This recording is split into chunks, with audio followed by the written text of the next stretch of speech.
Don't ask what's in my cup. Hey, it's Yay. Hey, it's Yay. Hello, everyone. It's Yay. Back with another episode of Don't Ask What's in My Cup. And today we have another special guest. But before we get into it, make sure you're smashing that subscribe button and following me on Instagram at Sippin' with Yay. That's Sippin' No GYE. Tune in. Let's get into it. So I'm going to let him introduce himself, tell us a little bit about what he do, and we're going to go from there. Thank you so much for the amazing intro. I'm bubbling up with joy just off the intro itself. But hi everyone, my name is Toby or Toby. This is where I'm generally known.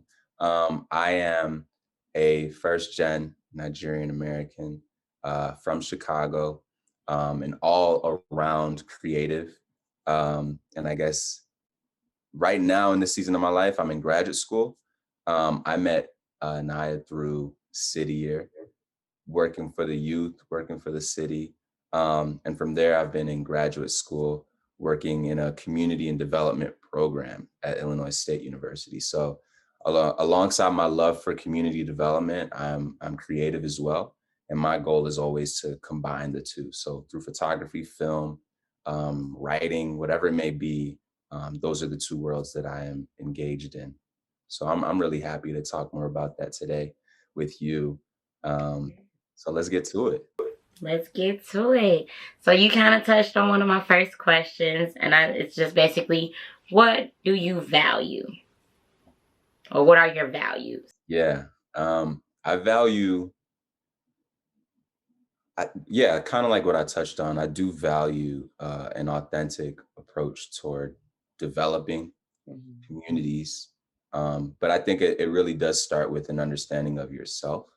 So for me, I'm very in tune with, my self-awareness and mindfulness. So I guess in a word, it would be mindfulness. I value mindfulness.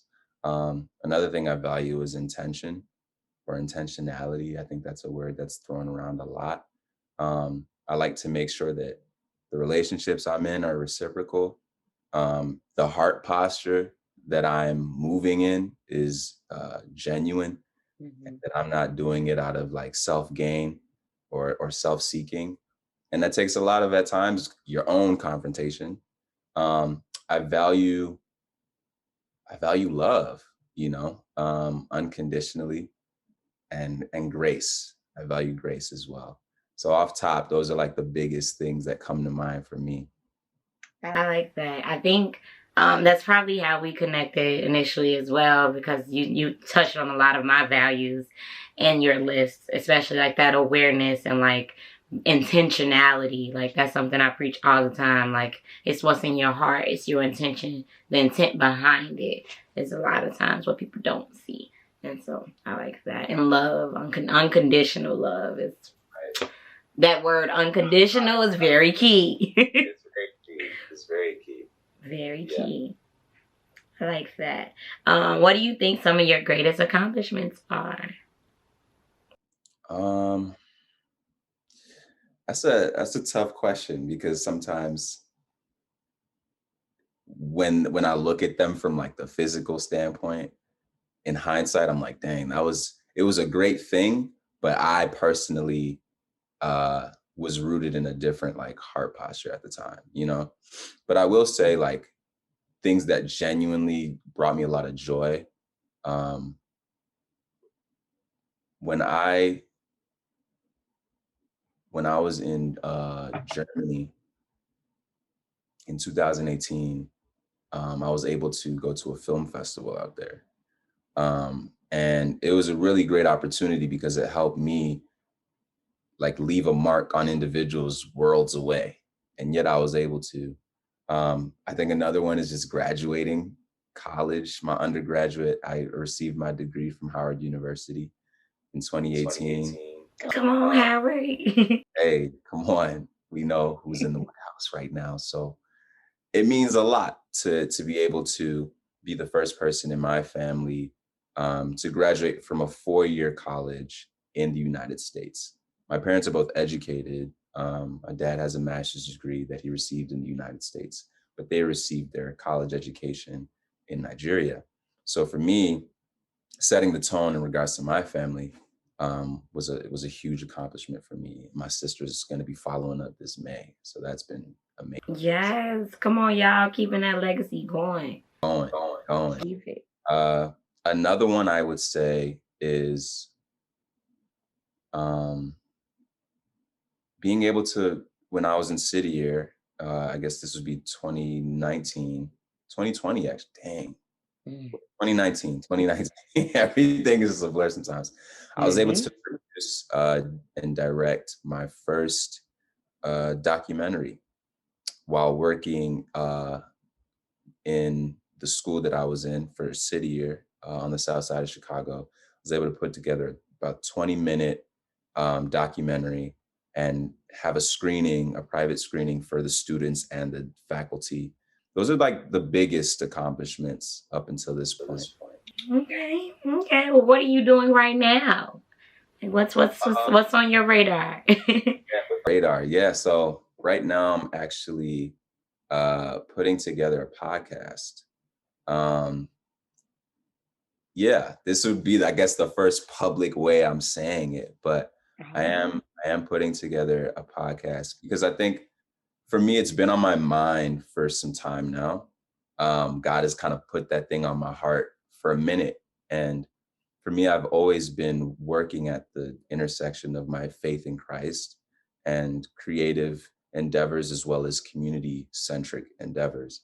So the three of those things coming together alongside the experiences that I've just had in general, I'm just really excited to package those things in a way that is digestible for people and helps me express myself in a different way. So that's one thing. That's the main thing, honestly. I think that would be the main thing. Aside from like finishing up grad school, that'll be happening in a couple months. So I'm gonna add that to the accomplishment list soon. Check the box, baby. Check it. Right. And that's like what's on my radar right now. That's what I'm doing. Well, congratulations. I knew it was, you always got something up your sleeve, Toby. I'm not surprised. Always working. Always working. So I look forward to seeing how that goes. You kind of brought up something I do want to bring up and talk about.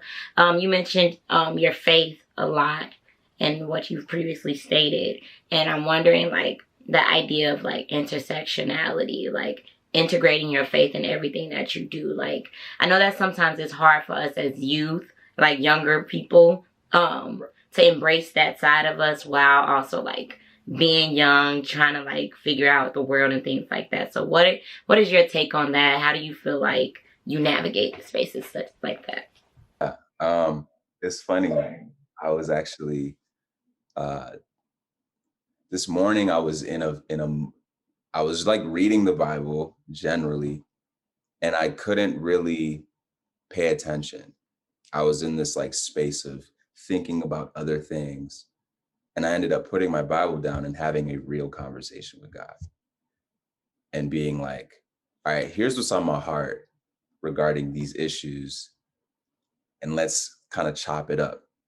One of the things he kind of revealed to me that I'll express in a different way as I continue to grow down the line was that I'm in this process of becoming, you know, and there is an essence of like acknowledging that you need to be whole and have rest in that and embrace that, while at the same time understanding that you are not yet complete.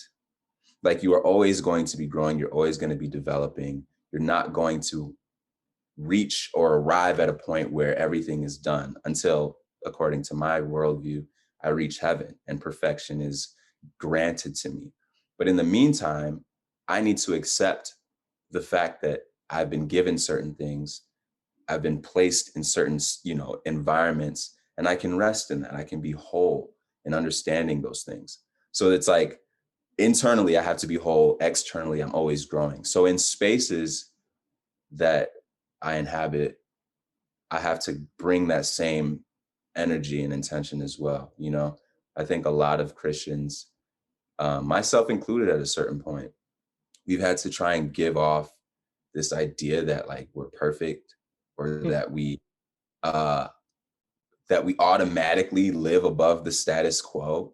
Um, Mm-hmm.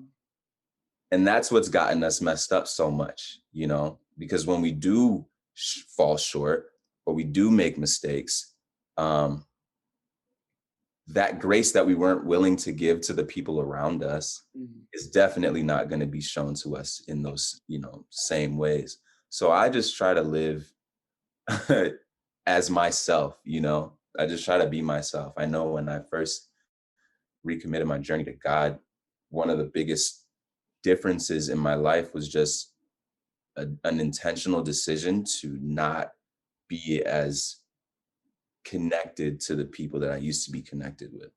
I Mm-hmm. didn't cut them off as many people might have suggested I do. We was turning up, going out to parties, doing all types of stuff, but that respect was still there. And it was mentioned to me that like I didn't switch up. They respected the decision that I made and could clearly see the light that was coming from that decision, but they at the same time still felt that I was that same person. And that is what I'm continuing to understand, is that wholeness, that like, yo, I don't need to dress different or, act different in the sense. Um, Because it's not an act. It's yeah, you gotta be. not an That's act. it. Like you're a human being, not doing. And that's really it. So that's what I try to do. And it's those heart checks often, like the one I had this morning, to recognize that, hey, with your life, people will come to Christ. With your testimony, people will come to Christ. It isn't a matter of you trying to shake somebody into salvation.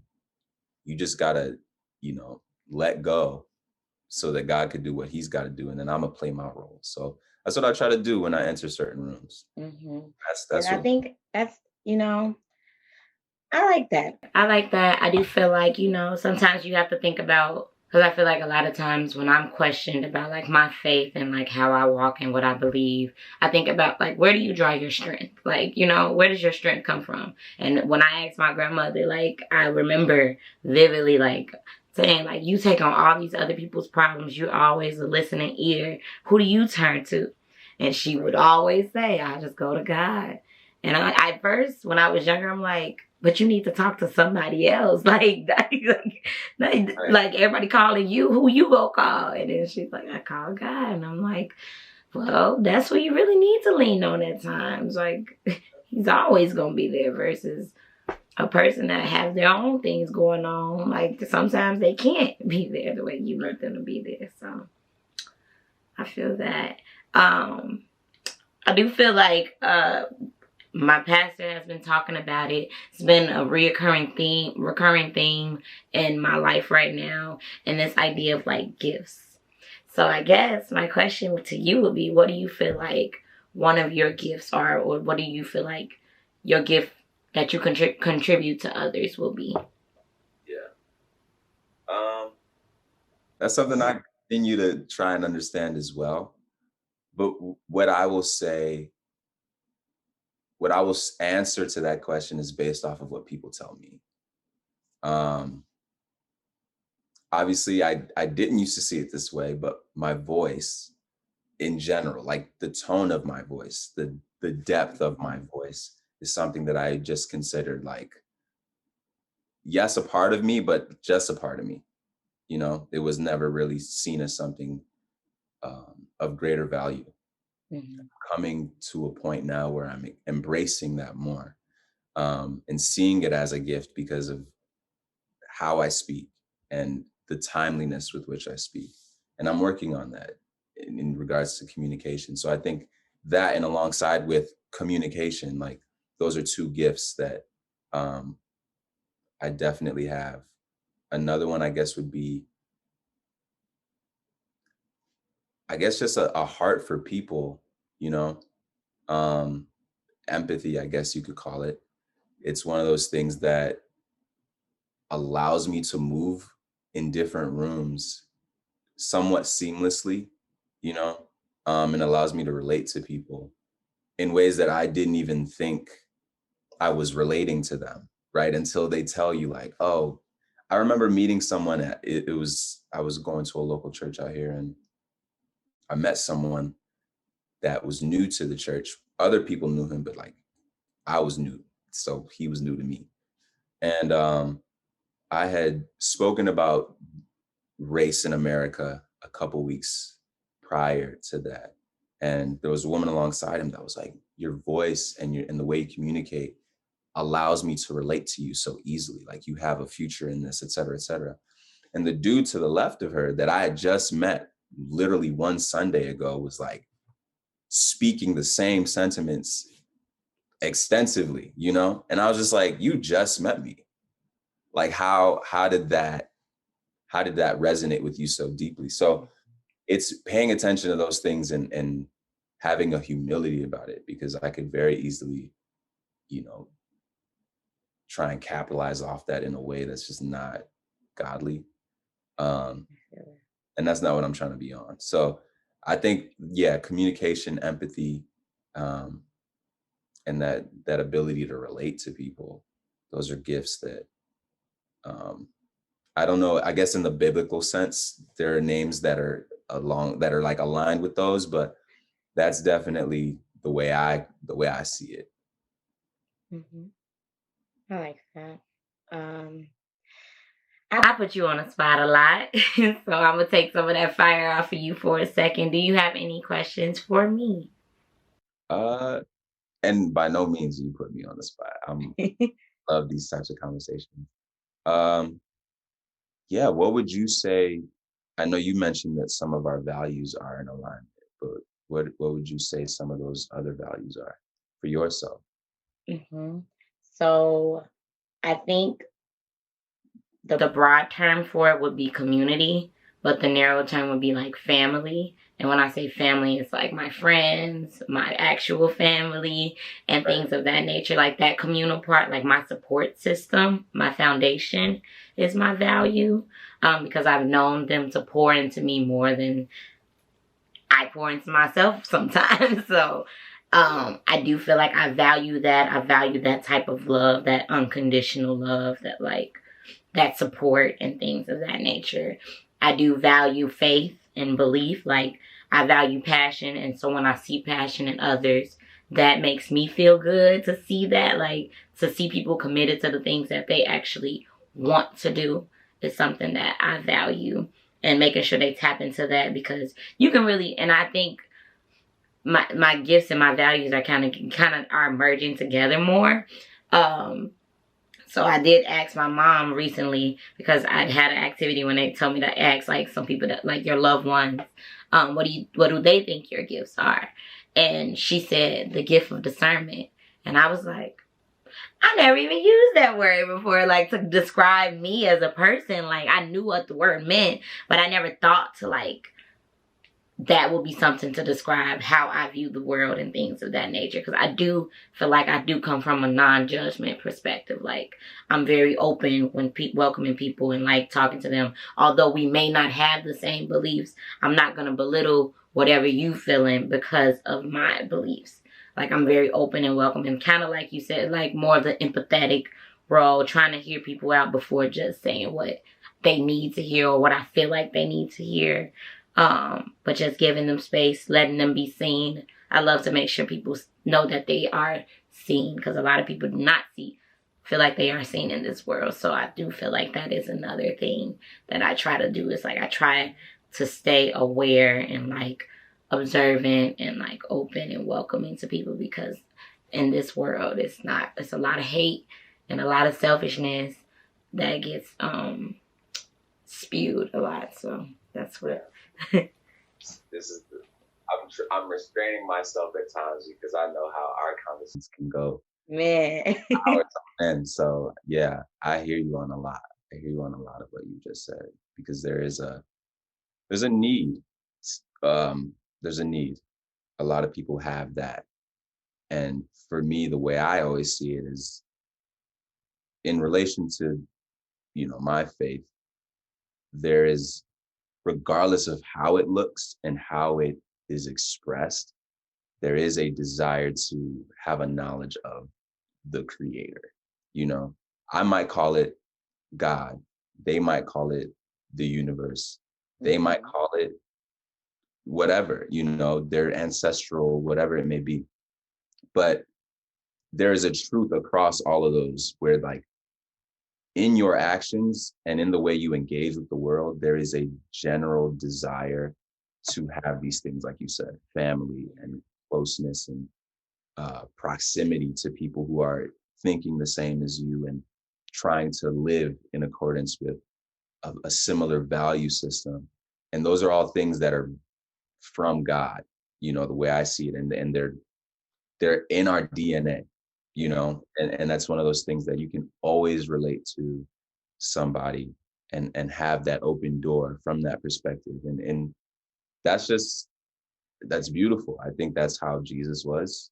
He's always trying to, like, yo, the door is open and I'm not trying to, you know, pull you in.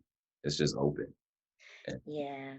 And then I think a lot, again, thinking about like the world we live in, I'm gonna go here, but I'm trying not to go too far. But I think a lot of times what a lot of people tend to do is think more of like the critiques, because we are always trying to figure out how to make things better, but not necessarily taking the gems. Because when I think of love, and we kind of had this conversation before, and thinking about how to define love, what does love look like? And I've also read, I'm reading Salvation by Bell Hooks. And she also speaks about how one of the purest ways of like understanding what love is the Bible. But a lot of people have conflicting views of the Bible when they, instead of taking them for the gems that they may have in it, they see the critiques of it. And I think that that's something that, you know, just like any book, you have to take what you need to receive from it and leave the rest. That's with any research you do. You grab what you need and then you leave the rest. And I think that's what's sometimes missing, if you understand what I'm trying to say. I don't know if that makes sense. I hear what you mean. The reason why it's hard for people to take in what the Bible says, though, is because of the way it's been used. And like you said, there is a get what you need. Like, if I went through school as a kid, straight up hating it, to the point where I just said, I am going to neglect education, period, you would look at me like I was stupid. Yet in the same breath, people do that on the regular with this belief system because of bad experiences I've had. And this is human nature. So it's not like it's wrong per se. But if I've been mistreated by people who claim to follow this belief system, then why would I engage with that belief system if it happened to me in this way before? But in the same breath, like I said, if you would look at me stupid for neglecting education, there has to be something at the core of what they believe that I too can check out for myself. It's two sides to this thing that requires our own responsibility as human beings to, like you said, take something at the core and observe that, analyze that, research that, and then have discernment in regards to the people who might not be living that way. I'm not about to be walking with y'all for too long. I'm gonna just go to the core of what this thing's supposed to be. Yes, and everything happens for a reason. So clearly our paths crossed because I needed to hear something and you needed to hear something. Like, we both needed to receive something. Right. That's it. But, you know, sometimes we get in our own way. Yeah, we real stubborn. We are the ones in the way. Technically, we should be calm and collective and let things go because God's got us. But let me just help you out, God. He didn't ask for your help. He didn't ask for you to do nothing. I mean, if he asked for my help, I would be up there with him. I'd be like, let me just sit down. That's what he said. I like that. And I think you're already walking in that. I think you already are doing it. You said I want to be, but you are already doing those works. Like, you have already tapped into those youth Like I know that they're gonna remember you. I know they remember you. I got yells from some of them now. They But found they me call you Mr. O. I know. and caught me on the gram. Okay.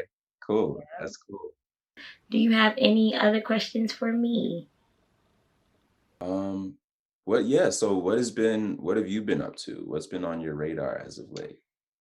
So I am still with City Year, but I am now in a manager's position.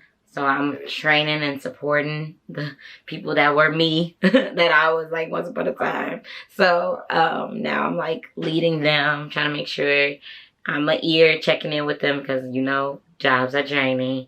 I'm trying to stay consistent with this YouTube journey and being patient with it, but also trying to make sure that I find like my niche and trying to figure out what's for me in this path that I am starting to embrace. And then also trying to go back to school because, I feel like I am always an ear. I'm always the unofficial therapist, so I might as well just go ahead and get certified and get my coins worth out of it. So I love seeing your gifts and just like going full through. Yeah. I'm like, well, maybe it'll become draining, but it's like, well, if you're already doing the work, get compensated for it. That's real. And see, that's my thing about therapy. I believe therapy is supposed to be a temporary thing. I do not believe that you need, like, I know there's some steps that you want to take for long-term support. However, it's supposed to be something you do so you get to a point of comfort to be able to deal with these things on your own. Yeah. Some people use therapy as a crutch. They use it as a diary. They use it as just like a place of like, let me just pour all these problems out. And it's like, we don't see progress here. You're just relying on therapy because it's like, I'm going to therapy. But technically, it's supposed to be a gradual release because you're supposed to be able to start to do these things on your own, tap into your supports the way you need to tap into your supports and things of that nature. And so I do get that, like, everybody's like, just go to therapy. Okay, yes, you could go to therapy, but therapy is just the first step. You have to start making lifestyle decisions in order to make that the therapy that you got applicable. So, that's huge. I still feel like at a certain point I'll probably go because there are just things. I mean, yeah, there, like you said, one of the things I do wonder though, you said it was a first step. Um, at times I've seen it as like, I will exhaust all my options first before I go. I agree. I do think it's different. And I also, like I said in one of my previous videos, a lot of times because we have those, like you said, exhaust, that's the key word. A lot of times when we do have those supports and things, we get comfortable and content because we know we can lean on them. But on the flip side, like we just said, other people have problems too. And so you don't want to just lean on that person because they're your support. And then they may not be in this state to even receive that, like receive you in that way. And then technically, therapy is supposed to be a space where you can literally just, my job is to let you have this space for you. It's for you. It's not like, and like I always say, like your friends are not your therapist. Yes, we're going to support you. We're going to be there for you because that's your job as a friend. But you got things going on too. Sometimes, you are not qualified to even deal with it. It's not your job to take on everybody's problem. Like, I'm a hypocrite because I do it, but it's not your job to take on. That's really critical. I think that, and I think this is why like I said earlier, that mission for me is always at that intersection because I always do bring my faith into these conversations. And in understanding how Christians should, even though mental health is a taboo topic, it's getting to a point of more relevance, and discussion. But I think that when you do have friends who, this is what they should be doing, I'll say, have a discernment as to how your life is and make space, like when I have meetings with friends, I literally schedule time as if I am in this world, in this context, a therapist, but it's not for that purpose. It's because I genuinely want to have zero distractions so that I can listen and we can both be present. And I think it is also the type of friends. A lot of people don't even really know how to value like beneficial relationships and things like that. And that's something. So then also I think therapy sometimes is the way to like figure out the why behind your routines or the things that you do. So a lot of times when you are in that uncertain point and you need to figure out trends, because in therapy you're going to start to hear yourself. And you're going to start hearing that you're saying the same thing over and over again. And it's like, Am I changing? Is this a trend? Like, do I keep doing this? And then it's like, I don't know what you think. Because it's like, I'm not changing your opinion of things. I'm just listening to what you're giving me. So I think that it is like you said, some people are blessed to have those people in their lives that like carve out time, mentors, supports, things of that nature. However, if you don't have that and you just go back to these routines that are not getting you anywhere, you feel like you're going in cycles, something else needs to give. Or like you feel like you're talking, but you're not receiving anything. So there's a block. And sometimes that block needs a little bit more conversation and more professional support to like get to. So what I've always boiled it down, even in my own life, is it does, in the end of the day, depend on your belief. Mm-hmm. What do you believe in? Mm-hmm. Do you actually believe that you will come out of this on top? Or do you believe otherwise, you know? And how does your actions line up with that belief? Yeah. It's not a black and white type of thing. But eventually it does kind of get to that black and white because it requires a level of conviction. And it's things like therapy and conversations that help you get to that point of conviction where you're just like, all right, this ain't the life I want to lead anymore. These aren't the behaviors I want to exhibit anymore, etc. Mm-hmm. So seeing that you about to be in that position for folks is really exciting. Thank you all for tuning in. Thank you, Toby, for being on this show. I knew we was going to do it. I knew that the conversation was going to get deep, but it's always a pleasure. I would definitely be adding your Insta at the bottom because I know you do a lot of creative work. So make sure you all are tuning into that. I really appreciate these gems. Like, I love talking to Toby. We always get to this point. And, you know, I hope you all receive something from it. So, yes. Don't forget to subscribe. Don't forget to follow me on social media at Sipping with Yay. And go forward, share love, share light, and don't ask what's in my cup.